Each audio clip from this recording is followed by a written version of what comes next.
Julio, me han pasado un documento sobre contrails, que no chemtrails, que por lo visto ha dado la vuelta a toda internet y al final me han dicho que es que lo han sacado de tu canal, así que con permiso voy a exprimirlo un poco, pero antes quiero preguntarte un par de cosas al respecto. A ver, tú diriges un programa, Julio. ¿Cuál ha sido tu experiencia en comunicar temas relacionados con la geoingeniería a diferentes audiencias? Pues mi experiencia en comunicar temas relacionados con la geoingeniería a diferentes audiencias, edades, no ha sido muy gratificante. Entiendo que la sociedad aún está dando sus primeros pasos en conocer, pues, qué es lo que está pasando sobre sus cabezas.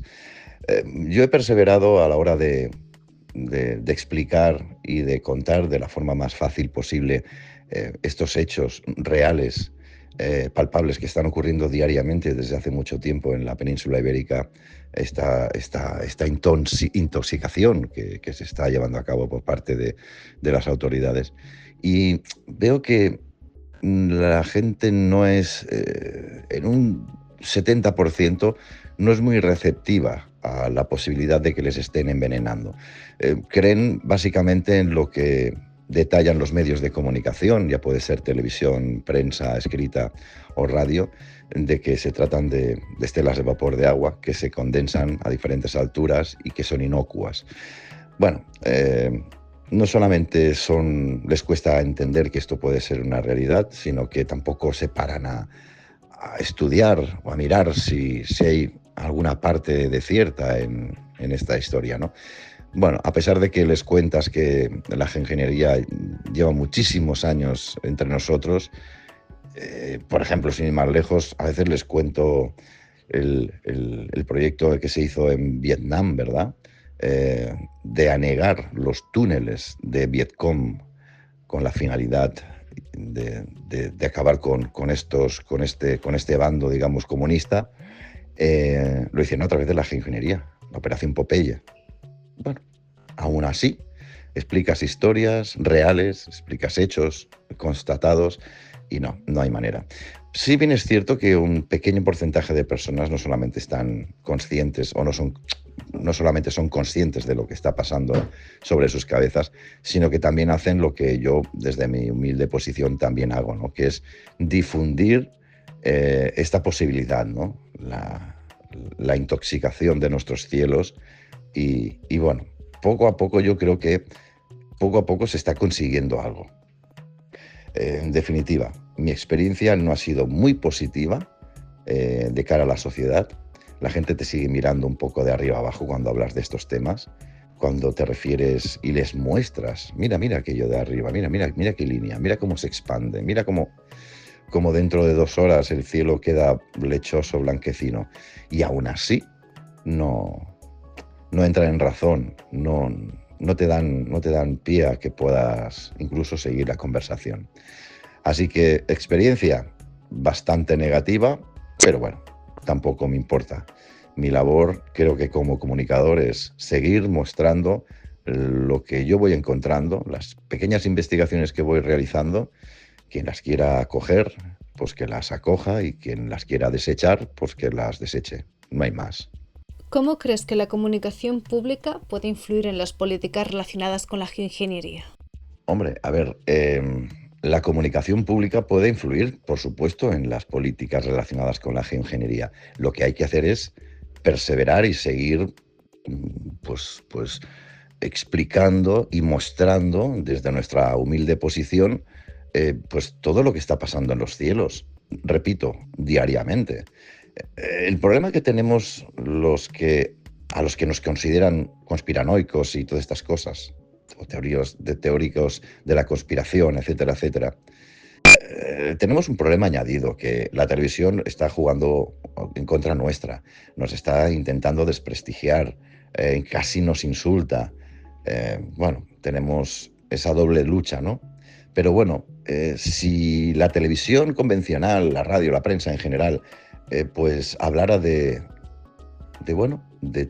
toda esta ingeniería, de todo lo que están haciendo, el mundo sería otro. Pero bueno, los medios de comunicación están supeditados al control político no se sale ni un gramo del relato político, como decía, y es muy difícil pues, que la comunicación pública pueda influir y que pueda llegar al público. Es lo que pasa también en otros temas dentro de lo que ellos llaman conspiración. En tema de medicina, la gente no sabe porque los medios callan. En temas sociales, la gente no sabe porque los medios callan. Inmigración, etc, etc, etc. Pues en el tema de la geoingeniería, de la dispersión de aerosoles a gran altura, la gente no sabe porque la televisión calla. Entonces, pues la faena es muy difícil por nuestra parte. Pero bueno, la comunicación pública influiría muchísimo si se hiciera pública todas estas cosas, ¿verdad? Todo cambiaría mucho. ¿Cómo es posible que en el resto de países se abran debates sobre geoingeniería, se hable de ello abiertamente, pero en España siga siendo un tabú? Sí es cierto que en otros países se habla abiertamente de la geoingeniería, de la modificación del clima, pero tampoco son tantos países como pensamos, ¿eh? Tampoco son tantos. Obviamente en España hay un tabú, pero no solamente con el tema medioambiental o tema de la geoingeniería más concretamente, sino en el tema médico, en el tema social, político, judicial. España está sufriendo un cierre informativo desde hace años para aquí muy agresivo, propio de países comunistas que no tienen nada que envidiar a Venezuela o Corea del Norte. Esto también cuando lo comentas abiertamente la gente dice, ¿qué dices? España es una democracia, España está supeditada al control parlamentario y todo, bla, bla, bla, bla, bla. Es lo que yo puedo acertar a decir. Es la apreciación, lo que quieren que creas que es. Pero España, de hecho, nunca ha sido una democracia y que se hable de temas que puedan, de hecho, que afectan. Bueno, estamos hablando de la geoingeniería, estamos hablando de que afecta a la salud de las personas y a la cadena alimenticia. Todos esos tóxicos que vierten a gran altura llegan a ras de suelo, por decirlo de una forma, para que nos entendamos, lo respiramos, lo comemos a través de la agricultura y esto es una intoxicación de bandera, y desde hace tiempo. Claro, con este cierre informativo que tenemos al menos en España, por eso antes os comentaba lo de la gente no se entera. Claro, la gente no se entera porque no es porque sea tonta, ni porque tenga un encefalograma plano. No, no, no. Es porque los medios de comunicación, sea el cual sea, no están contando cosas que deberían contar y que son realmente importantes como esto, por ejemplo, que afecta a la salud de las personas. Por eso estamos viendo cada vez más casos de alergias. Claro, vemos por ahí cuando llega primavera que hay muchísimos más casos de alergias que habían antes. Pero es que no solamente la alergia se queda en los meses primaverales. No, no, no. Es que las alergias están en otoño, están en verano, están en invierno. ¿Perdón? Claro. Y nadie, o muy poca gente empieza a pensar ¿por qué? Bueno, pues ahí lo tienes. La geoingeniería. Estos productos que nos tiran desde gran altura, como decíamos, aluminio, bario y muchos otros tóxicos, eso lo respiramos y crean muchas afecciones respiratorias como mínimo. Es un tabú muy grande en España. No quieren que se sepa la verdad. Quieren que vivamos en la ignorancia total. No sé si esto tendrá solución. Yo veo un despertar de conciencia. Dejo de lado la espiritualidad, ¿eh? Despertar de conciencia en el sentido de que la gente cada vez es más consciente de que nuestro enemigo es la clase política. Bueno, pues poco a poco lo vamos consiguiendo, pero se va tan poco a poco que casi no se obtienen resultados. De hace 5 años para aquí, desde el 2020 hasta ahora, sí que hemos avanzado en cuanto a mostrar otra opinión, otra realidad a personas que estaban interesadas en conocer y saber. Pero tenemos un gran porcentaje de la población española, al menos, que incluso parece que esté a gusto, bien y confortable en esa zona de confort que le da la ignorancia, que le da el no saber nada. Yo recuerdo, sin ir más lejos, cuando empezaban a meter esos chutes en el brazo por ese bicho que volaba y que por ello te tenías que poner una mascarilla, que la gente no quería escuchar si provocaban todo tipo de afecciones, ictus, ataques al corazón o cánceres o turbocánceres. No quieren escucharlo. Ellos tomaron la decisión, se pusieron eso y les encanta vivir en la ignorancia. Y ya está. Y ese es un gran problema para la sociedad española. No tenemos, como he dicho antes, la ayuda de los medios de comunicación para que todo esto llegue a más rincones de la geografía, a todos los pueblos. Pero bueno, ¿qué le vamos a hacer? No estamos obligados a más tampoco. A ver, tenemos la capacidad que tenemos y esto es lo que hay. Pero volviendo un poco a la pregunta y para ir terminando, sí que es cierto que en otros países se habla abiertamente de la geoingeniería. Se hacen al menos debates en la televisión, pero tampoco creamos que se hacen muchos, ¿eh? Justitos y muy programados. Aquí en España también se ha hecho alguna incursión de estos temas de geoingeniería, pero aquí en España los medios de comunicación, la televisión más concretamente, son muy torticeros y lo que hacen es mezclar la geoingeniería con la tierra plana, con las vacunas y con otras cosas para intentar desprestigiar más si cabe el tema inicial que sería la geoingeniería. Bueno, pues no, pues la geoingeniería es una cosa, el tema de las vacunas es otra y el tema de la tierra plana es otra. Y ellos con mala idea mezclan todos estos temas para que la gente al final en la calle también nos señale como tarados de la cabeza, ¿no? Bueno, en fin, ¿qué le vamos a hacer? Vamos a seguir trabajando con esto y en que se sepa todo esto, a pesar de que España es un tabú, como bien dices. Vamos a seguir trabajando.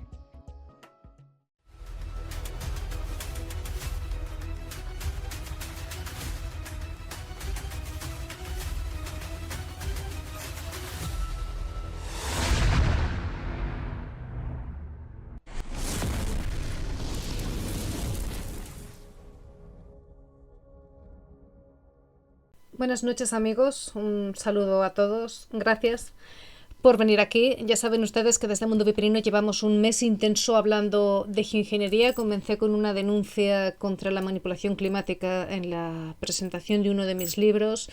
2 publicaciones que se hicieron virales durante mi viaje a Madrid y a través de la colaboración con otros compañeros comunicadores.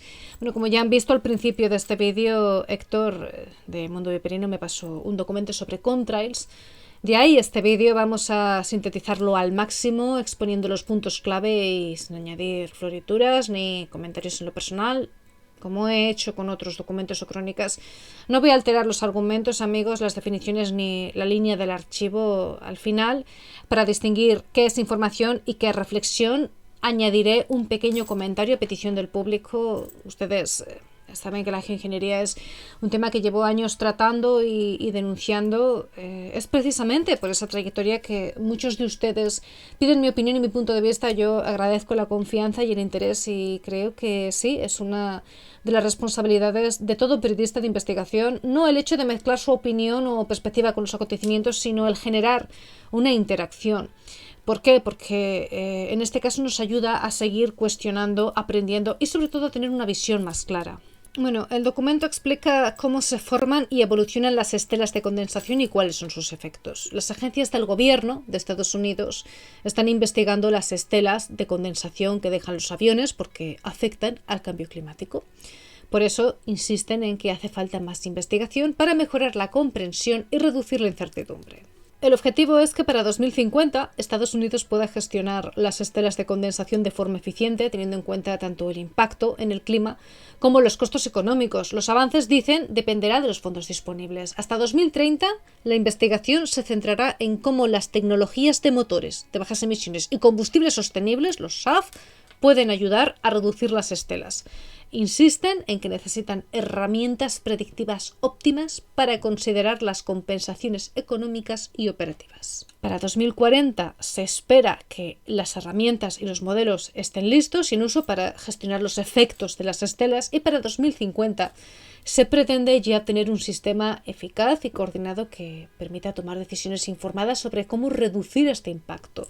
Los científicos sí que están de acuerdo en que las estelas de condensación contribuyen al calentamiento global y su impacto, remarcan, puede ser incluso tan grande como el del CO2 que emite la aviación. La idea es, según el documento, seguir incorporando simulaciones más avanzadas, observaciones satelitales, mejorar los motores, usar otro tipo de combustibles, unos considerados más sostenibles, supuestamente, y cambiar las rutas de vuelo. Entonces, este documento plantea objetivos de investigación en 4 áreas: ciencias atmosféricas, predicción meteorológica, emisiones de cruceros y gestión operativa.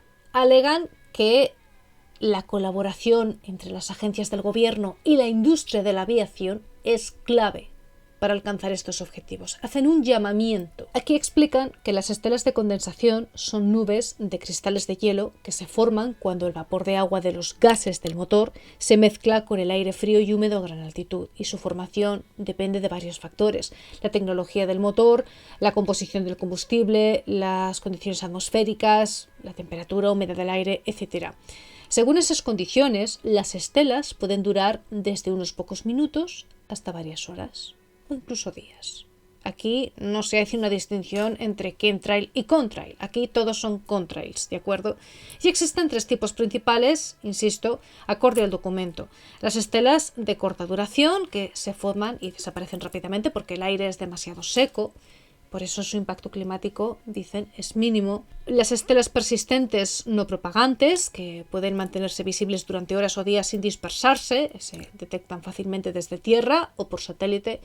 Y los cirros de estela persistentes y en expansión, que se ensanchan con el tiempo y pueden cubrir áreas de cientos de kilómetros, siendo lo que más influiría en el clima. De estos 3 tipos, los 2 últimos son los que más interesan en la investigación. ¿Por qué? Argumentan que son las que tienen el mayor potencial de contribuir al calentamiento global debido a su duración y extensión. Entonces, las estelas persistentes y los cirros que se forman a partir de ellas modificarían el equilibrio climático y energético de la Tierra. Por un lado, reflejan parte de la luz solar hacia el espacio, lo que produce un efecto de enfriamiento, pero claro, al mismo tiempo atrapan el calor que la Tierra emite hacia afuera y genera un efecto de calentamiento. El balance entre ambos procesos se mediría mediante un indicador llamado forzamiento radiativo efectivo, o ERF. Según los modelos actuales, el ERF neto de las estelas de condensación es positivo, lo que significa que su efecto global es de calentamiento. De hecho, su impacto podría ser comparable al del CO2 acumulado emitido por la aviación, aunque con un alto nivel de incertidumbre y de imprecisión. No todas las estelas se comportan igual. Algunas pueden enfriar ligeramente, dependiendo de la hora del día, la altitud, las condiciones atmosféricas, pero en conjunto predomina el calentamiento. Lo que antes se decía, que era vapor de agua y se iba rápidamente porque era su naturaleza, ahora, al menos fuera de España, se insiste en que las estelas existen y que además hacen daño a la Tierra, porque son muy contaminantes, pero que por otro lado, si se estudian debidamente, pueden ayudar a combatir el cambio climático. Claro, insisten en que gestionar las estelas de condensación es un desafío complejo porque implica una mezcla de disciplinas: la química de la atmósfera, las emisiones de los aviones, la predicción del clima, la gestión del espacio aéreo. Además, anotan que hay que tener en cuenta no solo los efectos inmediatos de estas estelas, sino también su impacto a largo plazo sobre el clima global y los costos de implementar soluciones para mitigarlas. Este documento afirma que se tiene poca certeza sobre esas predicciones climáticas relacionadas con las estelas porque es muy complicado modelar cómo interactúan la atmósfera, las emisiones, el clima en general. Por eso, dicen, uno de los grandes retos es mejorar los modelos y procesos de predicción. Uno de los grandes desafíos a los que se enfrentan estas organizaciones es la gestión activa de las estelas. Saben cómo se forman, algunas formas de intervención, pero no saben hasta qué punto estas acciones afectarían al tráfico aéreo global, ni cuáles serían los costos de aplicarlas tampoco. Entonces, necesitan saber el impacto climático y las consecuencias económicas de reducir o gestionar las estelas. por eso han hecho un llamamiento para que gobiernos, la industria aeronáutica, científicos, organizaciones internacionales, todos trabajen juntos. Cada uno tiene un papel esencial, ya está más o menos pensado. Los gobiernos, explican, pueden establecer regulaciones globales, la industria puede desarrollar tecnologías para aviones más limpios, más sostenibles, y los científicos pues, deben seguir investigando sobre cómo predecir y gestionar las estelas de forma más efectiva. Luego tienen a la prensa como comodín, pero ya sabemos cómo funcionan los medios de comunicación, ¿verdad? Los oficialistas al menos, los que funcionan a golpe de talonario. De hecho, ya existen varias alianzas estratégicas y programas conjuntos para avanzar en la gestión de las estelas.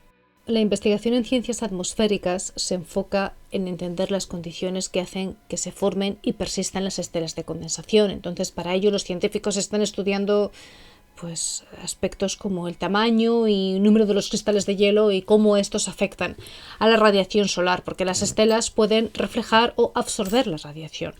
Otro tema importante es la relación entre las estelas y las nubes cirros naturales que se formarían bajo condiciones similares. Afirman que están usando observaciones satelitales, sensores en aviones y modelos meteorológicos para estudiar cómo interactúan. Pero hay un fallo, y es que las tecnologías actuales aún tienen limitaciones, como los modelos globales que no capturan bien las condiciones locales o los modelos de microfísica que simplifican demasiado los procesos. ¿Cómo quieren organizar todo esto? Bueno, la gestión de las estelas de condensación busca ajustar las rutas de vuelo de manera que se minimice la formación de estelas y se reduzca supuestamente su impacto climático, sobre todo en los casos en los que éstas persisten por largos periodos. La idea de ajustar rutas no es nueva, pero es muy complicado para ellos porque no pueden hacerlo de manera segura ni efectiva por las restricciones del espacio aéreo y por las interacciones de muchos factores que ya hemos comentado antes, las condiciones meteorológicas, limitaciones operativas, etc. Por eso proponen en el documento investigar, desarrollar sistemas de apoyo a la toma de decisiones, todo basándose en datos científicos, en tiempo real, etc. ¿Cómo? Con experimentación, con pruebas y demostraciones en entornos reales. Pruebas, sí, a gran escala. Esto implicará la colaboración de diversos centros de control y otros actores relevantes dentro del sector aeronáutico. Bien, esto que ven ustedes en pantalla es un diagrama de actividades de investigación sobre las estelas de condensación y describe las tareas a corto y largo plazo en las 4 áreas clave de investigación con la participación de agencias federales y actores claves del sector aeronáutico. Bien, algunas actividades como la microfísica de las estelas y el desarrollo de tecnologías de propulsión, etc., se desarrollan simultáneamente. Otras, como la creación de capacidades de apoyo a la toma de decisiones, pues siguen un enfoque un poquito más secuencial. Quieren que la implementación de nuevas tecnologías se haga progresivamente, de forma gradual, por seguridad, y también remarcan que por mucho que haya avances, pues es todo muy complicado de manejar porque un factor puede influir en otro, como todo lo que implica sus objetivos de gestión y de desarrollo de tecnologías para esos combustibles más limpios que en teoría quieren utilizar. Bien, hasta aquí el archivo, amigos. Antes de marcharme, quiero decir que es justamente en este punto donde empieza lo verdaderamente inquietante. Y es que si uno lee con atención este documento se da cuenta de algo, que el discurso oficial de geoingeniería y estelas está lleno de contradicciones. Por un lado reconocen que es un fenómeno muy complejo, difícil de predecir, lleno de incertidumbres, pero al mismo tiempo anuncian programas de simulación, pruebas a pequeña y gran escala, desarrollo de nuevas tecnologías. Sí, combustibles sostenibles, muy monos. Es decir, dicen que no entienden del todo cómo funciona el sistema, pero ya están planeando cómo intervenirlo. Ya parece que hay una urgencia. Hablan de gestión operativa, de predicción meteorológica avanzada, de sensores a bordo, de mejorar los modelos con inteligencia artificial. Todo suena muy técnico, muy científico, muy responsable. Pero si lo traducimos, lo que están diciendo es que pretenden automatizar el control del clima, y eso es otra cosa. La IA, en este contexto, no se presenta como una herramienta para comprender, sino más bien es un mecanismo para dirigir, para calcular, para decidir por ellos cuándo, dónde y cómo alterar la atmósfera. Ese es el paso de la observación al mando. Y claro, tenemos esa fachada de investigación neutral, colaborativa, que trae otro problema, y es que ¿quién controla esa tecnología? Porque cuando uno ve los nombres que aparecen detrás, que son las mismas agencias, las mismas alianzas, los mismos organismos internacionales, se da cuenta de que la geoingeniería no es un campo abierto, es un terreno vigilado. Esto no es ciencia pura. Esto es geopolítica en estado puro. Sí, nos dicen que todo esto se hace por el bien del planeta, por la sostenibilidad, por la reducción de emisiones, por tu bien, pero ya sabemos lo que pasa con esas palabras cuando entran en manos de estructuras de poder, ¿no? Que es que el verde se convierte en un negocio. España es verde y es un verde muy gris. El ecologismo se transforma en estrategia. Organizaciones que antes hablaban de defensa y seguridad ahora de pronto hablan de sostenibilidad climática. Y no porque se hayan vuelto más ecológicas, sino porque han entendido que controlar el clima es también una forma de controlar el mundo. Y mientras tanto siguen diciéndonos que es que esto está en fase de estudio, que aún no hay certezas, que falta investigación. Pero amigos, yo creo que la historia demuestra que las tecnologías que se declaran experimentales casi siempre ya se están aplicando en alguna parte, aunque sea a pequeña escala, lejos de la mirada pública. Al final, lo que asoma detrás de todo esto no es la posibilidad de manipular o no el clima, sino de normalizar la manipulación del clima, ¿de acuerdo? Que lo extraordinario, a mí me parece extraordinario intervenir en la atmósfera, me parece jugar a ser Dios, se vuelva cotidiano, parte de ese lenguaje burocrático de el mitigar, ajustar, gestionar, y ya cuando algo se vuelve una rutina deja de ser un escándalo. Sí, podemos hablar de ciencia, por supuesto, podemos hablar de datos, de modelos, de colaboraciones internacionales, pero es que debajo de esta capa de tecnicismos, que me parecen conceptos vacíos, hay una pregunta mucho más profunda, y es que ¿quién decide qué clima es el correcto? ¿Quién decide cuándo una nube debe existir y cuándo no? Porque una vez que entreguemos estas decisiones a algoritmos, comités, corporaciones, gobiernos, vamos a dejar de ser testigos del clima, vamos a convertirlos en sus sujetos. Voy a decir una última cosa antes de marcharme.